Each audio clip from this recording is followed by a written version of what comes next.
ایک ملک میں بادشاہ تھا اور اس بادشاہ نے ایک کمپٹیشن کروایا، ایک مقابلہ کروایا کہ ہمارے اس ملک میں سب سے بڑا بے وقوف کون ہے. Who is the biggest fool of our country? کون سب سے بڑا بے وقوف ہے؟ مقابلے ہوئے، سارے بے وقوف جمع ہو گئے، سب نے اپنے اپنے کارنامے دکھائے ہوں گے.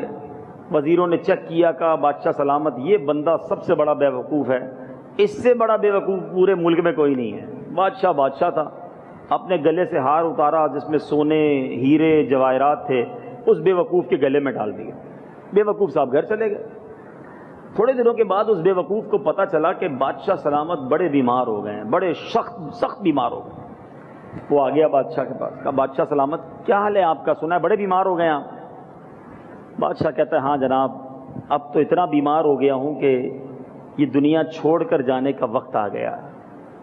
بے وقوف کہتا ہے اچھا آپ کہیں اور جا رہے ہیں؟ اتنا بے وقوف تھا، اس کو یہ بھی نہیں پتا تھا مرنے کے بعد کہیں اور جاتا ہے انسان. کہتا ہے اچھا بادشاہ سلامت آپ کہیں اور جا رہے ہیں؟ بادشاہ نے کہا ہاں یہ دنیا چھوڑ کر میں دوسری دنیا میں جا رہا ہوں. کہا اچھا بادشاہ سلامت میں دیکھتا ہوں آپ کے پاس بہت سارے پیسے ہیں نا، بہت سونا ہیرے جواہرات، پیسہ ہی پیسہ ہے، آپ جدھر جا رہے ہیں ادھر بھی پیسے بھجوا دیے ہیں.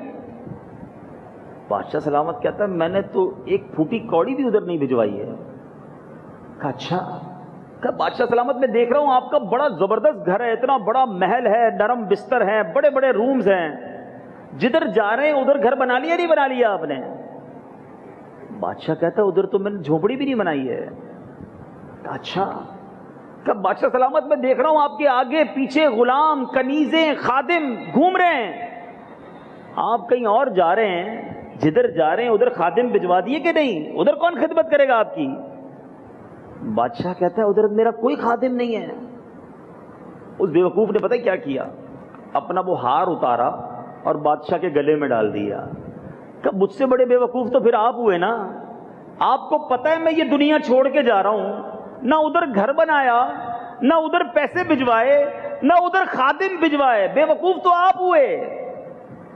بات تو وہ کر کے چلا گیا، مگر شاید ان بے وقوفوں میں ہم سب شامل ہیں. ہم سب نے ادھر گھر بنایا ہے، کس نے ادھر گھر بنایا ہے؟ ہم سب نے ادھر پیسے جمع کر رہے ہیں، کرنے کی کوشش میں لگے ہوئے ہیں، ادھر کس نے پیسے بھجوائے ہیں؟ ضرورت تو ادھر بھی ہے نا. ادھر نوکر چاکر دوست یار بیوی بچے محبت کرنے والے، ادھر کون ہوگا؟